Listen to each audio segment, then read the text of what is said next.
Follower आहे तुझा मला पाहिजे फक्त बायको.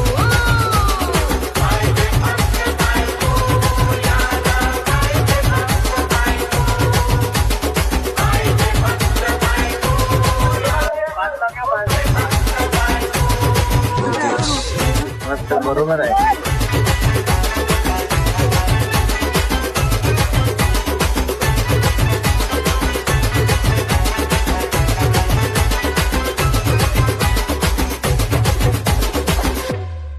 खरं बोलणं कशाला झाकू, मला पाहिजे फक्त बायको.